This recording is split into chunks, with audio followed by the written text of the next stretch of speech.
म्हणून सुनील कविस्कर आपल्या पक्षाचे उमेदवार म्हणून निवडून आलेले आहेत। या संदर्भात आपण काय सांगाल? पहिलं मी महाडकर जनतेचं, माझे कार्यकर्ते, पदाधिकारी, शिवसेना, युवासेना, महिला आघाडी, कळत न कळत असणारी मित्रमंडळी ह्या सगळ्यांनी आणि खास करून मतदार बांधव, मतदार भगिनी की ह्यांनी जो विश्वास आमच्यावरती टाकून आमचे अनुभवी सुनील कविस्कर यांना आणि खास करून आमचे नितीन पावले की ज्यांनी 4 पावलं मागं सरकून आमच्या सुनील कविस्करांना पाठिंबा देऊन म्हणजे सहकार्य करून जे काय मदत झाली आम्हाला, कारण एखादा माणूस नाराज झाल्यानंतर काय करू शकतो असे अनेक उदाहरणं आहेत, परंतु नितीनने मोठं मन करून सुनीलचं स्वागत केलेलं आहे आणि मी पुन्हा एकदा माझ्या महाडकर नागरिकांचं अभिनंदन करतो आणि खास करून जी आम्ही कामं केलीत आणि पुढेही करणार आहोत त्याच्यावरती त्यांचा विश्वास ठेवून त्यांनी आज जी आमच्यावरती जबाबदारी दिलेली आहे त्याबद्दल धन्यवाद। राष्ट्रवादीकडनं प्रचार फेरीमध्ये बोलले जात होते की 50% की घरपट्टी माफ केली जाईल।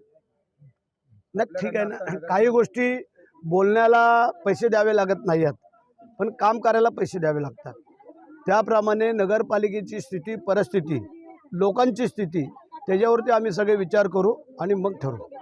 एक प्रकारे हा तुम्ही तटकरे साहेबांचा आपण पराभव केला, काय सांगा?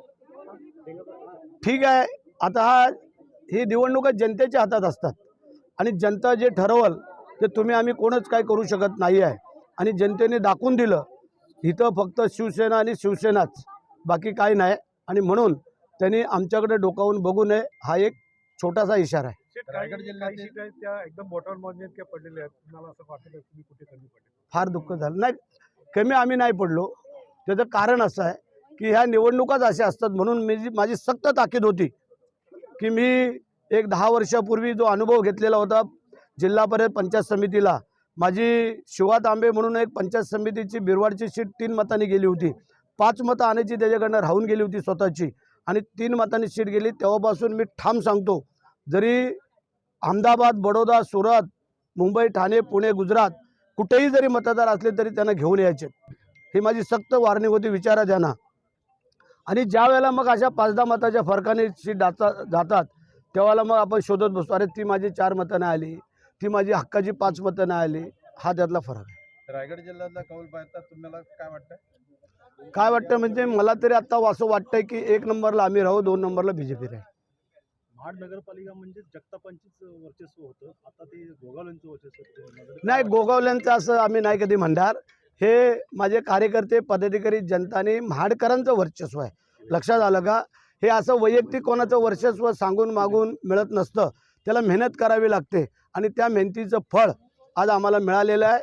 तर गोगावल्यांचं वर्चस्व नाही आहे, माझ्या खास करून माझे कार्यकर्ते, पदाधिकारी, शिवसेना, युवासेना, महिला आघाडी आणि खास करून महाडकर नागरिक यांचं मी अभिनंदन। नगरपालिकेमध्ये थोडक्यात तुमची सत्ता हुकलेली आहे, भविष्यामध्ये तुम्ही असाच आता जो विकास तुम्ही ज्या पद्धतीने केला गेल्या 2.5-3 वर्षामध्ये हा विकासाचा ट्रेंड असाच चालू राहणार का?